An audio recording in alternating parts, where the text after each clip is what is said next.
আজকে আমরা আলোচনা করব অনার্স ফাইনাল ইয়ারের ডিসক্রিট ম্যাথমেটিক্স সাবজেক্টের অধ্যায় 1-এর একটি গুরুত্বপূর্ণ ইকুয়েশন। চলুন আমরা প্রশ্নটি শুরু করি। আমাদের প্রশ্নটি বলছে, গাণিতিক আরও পদ্ধতি ব্যবহার করে প্রমাণ করো যে যেখানে a1 a2 an সার্বজনীন সেট ই এর উপর সেট এবং n greater than equal two, অর্থাৎ n এর মানটা হবে 2 এর সমান বা 2 থেকে বড়। যেখানে আমাদের বলা হয়েছে প্রমাণ করতে হবে i এর মান 1 থেকে n ai, তার পুরোটার উপরে বার্ব চিহ্ন ইকুয়াল ইউনিয়ন i এর মান 1 থেকে n ai তার বার্ব। অর্থাৎ প্রথমত আমাদেরকে জানতে হবে গাণিতিক আরোপ পদ্ধতিটা কি বা গাণিতিক আরোপ পদ্ধতির শর্তটা কি। তাহলে আমরা শুরুতেই একটি গাণিতিক আরোপ পদ্ধতির সমাধান শিখব। কি আরোহ পদ্ধতি, কি বললাম? আরোহ পদ্ধতি। এখন আমাদের একটা বিষয় খেয়াল করতে হবে, এই আরোহ পদ্ধতিতে ম্যাথ সমাধান করতে হলে আমাকে 3টা শর্ত মনে রাখতে হবে। নাম্বার 1 শর্ত নম্বর 1, সবসময়ের জন্য আমরা n এর পরিবর্তে স্বাভাবিক সংখ্যা বসাবো। যেমন বসাতে পারি 1 2 3 4 5 ইটিসি। আর শর্ত নম্বর 2-তে আমরা একটু মনে রাখবো, শর্ত নম্বর 2-তে আমরা মনে রাখবো n এর পরিবর্তে আমরা বসাবো k। এই k কিন্তু একটা ধনাত্মক পূর্ণ সংখ্যা। আর শর্ত নম্বর 3-তে আমরা মনে রাখবো n ইকুয়াল k প্লাস 1, অর্থাৎ এখানে আমরা যা ব্যবহার করব তার থেকে 1 বেশি নিতে হবে। এই যে একটা পদ্ধতি, এটাকেই বলা হয় আমাদের গাণিতিক আরোহ পদ্ধতি। তাহলে ফার্স্ট স্টেপে প্রমাণ করার ক্ষেত্রে আমাদের কার মানটা দরকার? n এর মান হবে 0 1 2 3। তাহলে আপনি আপনার প্রমাণের স্বার্থে যেই মানটা দ্বারা অ্যাপ্লাই করলে প্রমাণটা সহজ হয়, আপনি সেই মানটা অ্যাপ্লাই করবেন। সো আমরা দেখি প্রশ্নটা। আমাদের দেখতে পাচ্ছি এখানে আমাকে শর্ত দেওয়া রয়েছে কি n এর মানটা কত হবে? n এর মান কি বলতো 2 এর সমান বা 2 থেকে বড়। তাহলে আমাদের কাজ করতে হবে 2 না, n এর মান কি দিয়ে কাজ করতে হবে? n এর মান 2 নিয়ে। তো n এর মান 2 মানে হচ্ছে 2টা উপাদান নিয়ে আমরা কাজ করব। কয়টা উপাদান নিয়ে? 2টা উপাদান নিয়ে কাজ করব। তাহলে শুরুতেই আমরা ধরি pn প্রতিজ্ঞাটি, অর্থাৎ যেইটা আমরা প্রমাণ করব সেটাকে আমরা বললাম প্রতিজ্ঞা। তাহলে এটা আমাদের প্রমাণ করতে হবে, এটা আমরা ধরে নিয়েছি pn। এখন এই n এর পরিবর্তে কিন্তু আমাদের একবার 2টা উপাদান নিতে হবে, আর একবার আমরা কি k বসাবো, আর একবার আমরা কি বলতো k প্লাস 1 বসাবো, তাই না? এইভাবে। তাহলে আগে আমরা এই যে একটা ইকুয়েশন দেওয়া আছে, আমরা এটাকে ভাঙার চেষ্টা করি। তুমি খেয়াল করে দেখো তো, এখান থেকে এই পর্যন্ত খেয়াল করে দেখতে পারবা কি বলতো, যে i এর মান 1 থেকে n পর্যন্ত। তাহলে এখানে কি দেওয়া আছে? ai। তাহলে আমরা যদি এটাকে ভাঙার চেষ্টা করি, তাহলে এই ai এর এর পরিবর্তে আমরা কি বসাতে পারবো? একবার 1 একবার 2 একবার 3 একবার 4 এভাবে কি পর্যন্ত n পর্যন্ত।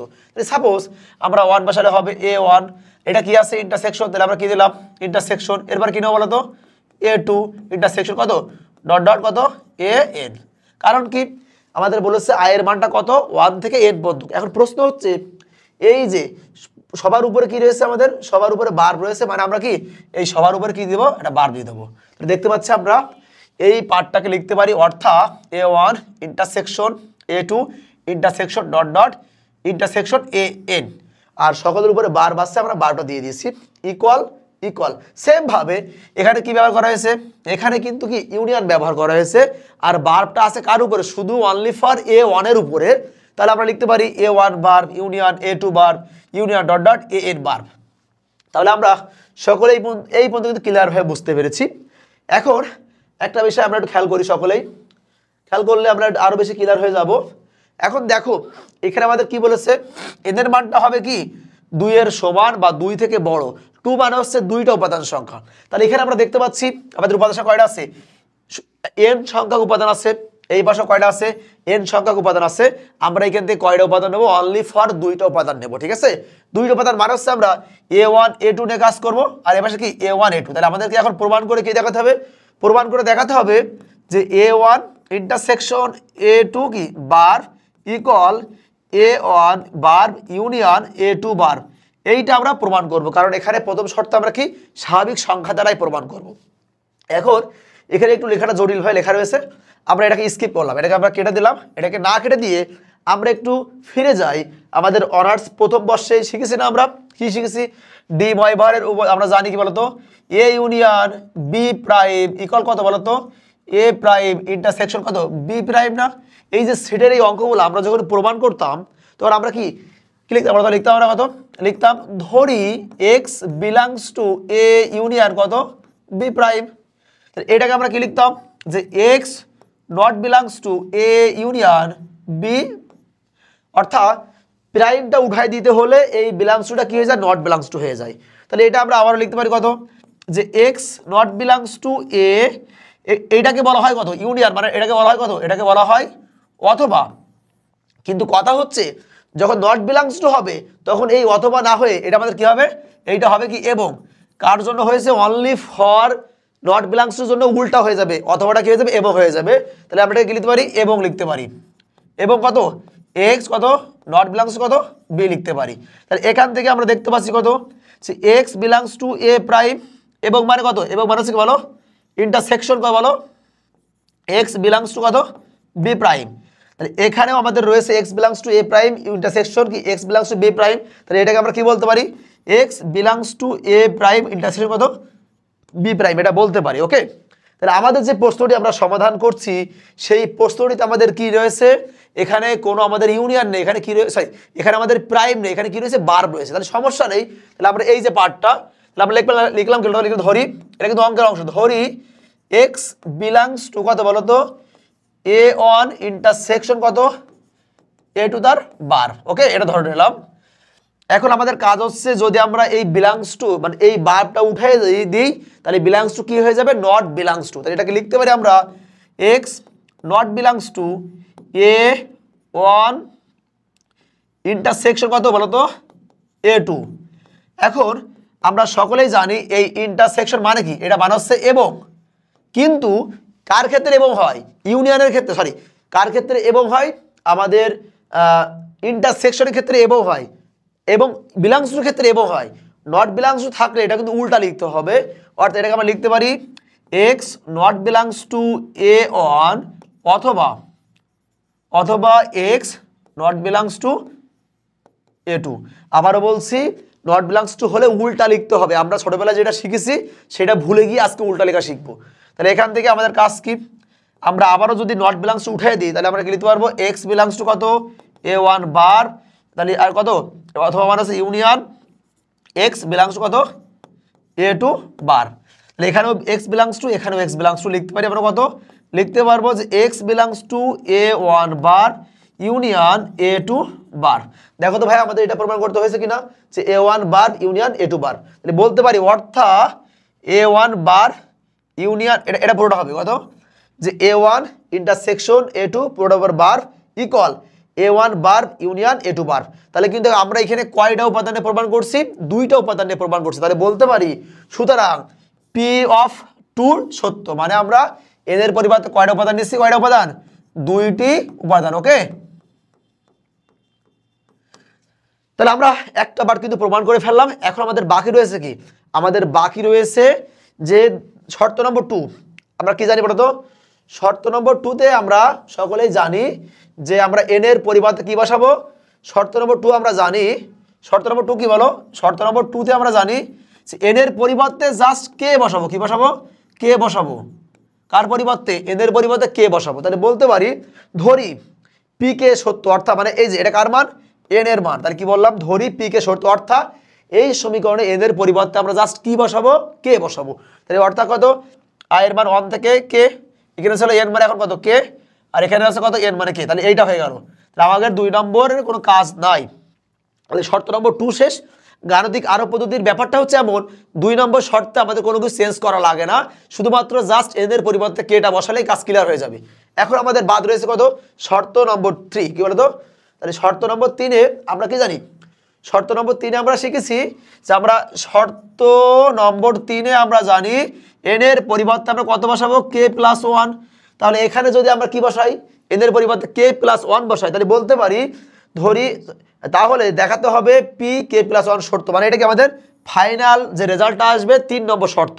তাহলে আমরা জাস্ট এই সমীকরণে কে এর সরি n এর পরিবর্তে এখন কত বসাবো, k প্লাস 1। তাহলে মানটা বসাই দিই কত, i এর মান 1 থেকে কত, তাহলে n এর পরিবর্তে কি বসালাম, k প্লাস 1, ai ইকুয়াল এটা k প্লাস 1, তাহলে মানটা বসাই দিলাম। ওকে, এখন আমাদের এই লেফট হ্যান্ড সাইড ধরে এই রাইট হ্যান্ড সাইডটা প্রমাণ করতে হবে। আবারও বলছে কি, লেফট হ্যান্ড সাইড ধরে রাইট হ্যান্ড সাইডটা প্রমাণ করতে হবে। তাহলে একটু আমরা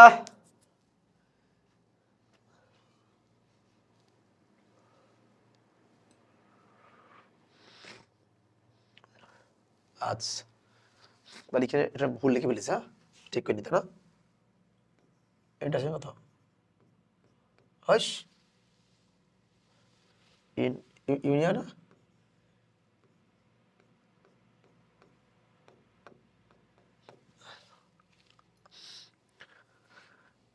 আচ্ছা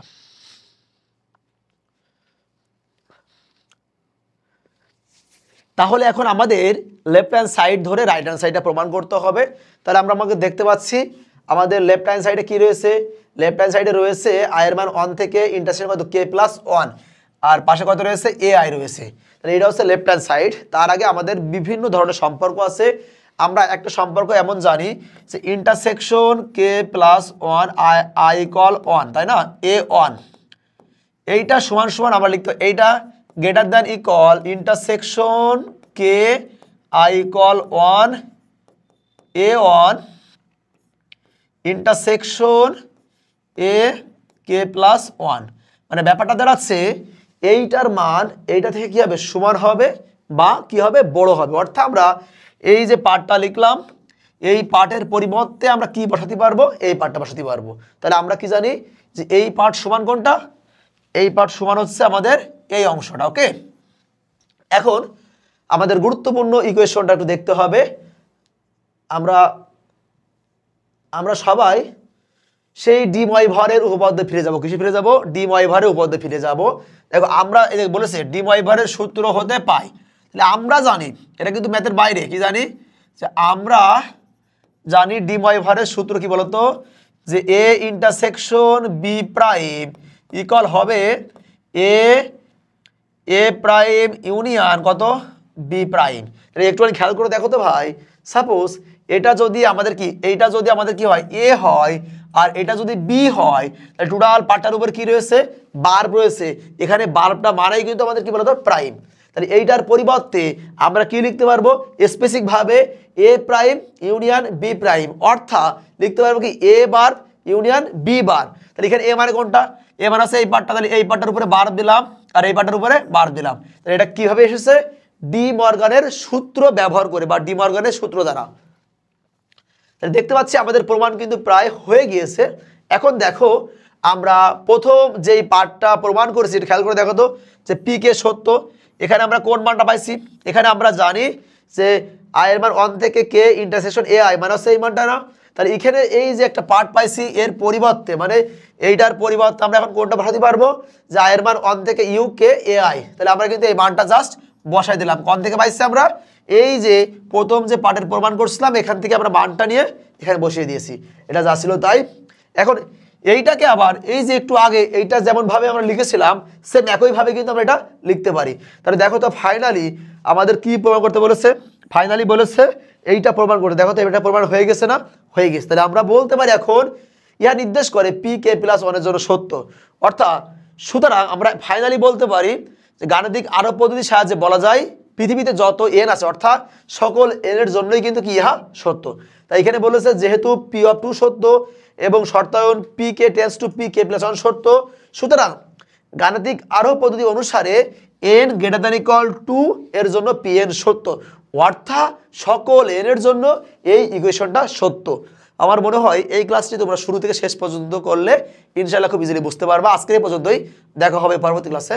আসসালামু আলাইকুম।